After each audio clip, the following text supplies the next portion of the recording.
saga, and obviously when you mention about this Finland conundrum, there's only one name that comes to mind, and that is Mandago. Finland is synonymous to Mandago.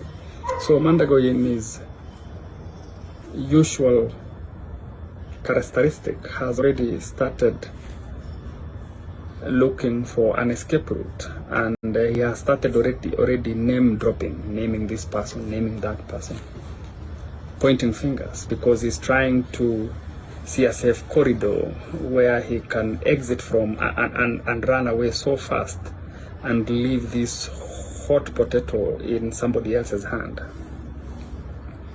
Obviously, if Kotimoja is not careful enough, this hot potato will eventually be left for him to cool it down, and he will find that very unpleasant. So I saw a comment Mandago made saying that the agents who connected Buzeki to this Finland academic project should actually be thanked, because they did a very good job. And from somebody who has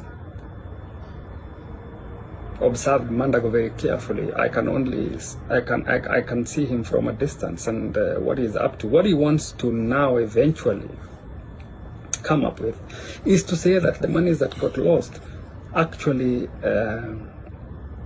are not actually lost, but they paid these agents because without them, Buzeki would not have gotten the connection to these Finland academic opportunities.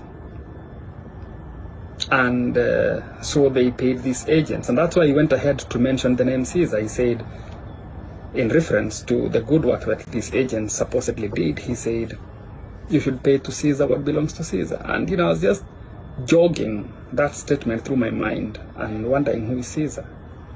It should not surprise anyone that Caesar is Mandago himself. And I want to tell Mandago, do not take the people of Buzeki on a wild goose chase, because we are not about to accept this nonsense. The sooner you admit liability and save face, if there is any face left, the better for you and for the people of Buzeki. What is even very annoying is that most of these parents who are now agonizing are actually people who voted for you, most of them. I've discussed with some of them, and I tell them, look, the best I can do is to speak on your behalf on social media, because obviously I'm avoiding to get involved in grassroots politics as of now. So Mandago, with all humility, I want to request you to refund this money like yesterday. You're very lucky, you worked very hard to make Kotimoja a governor who you can control. If I was governor, you would have returned this money by now. You bet on that. Mandago, Rudisha Pesa Haraka.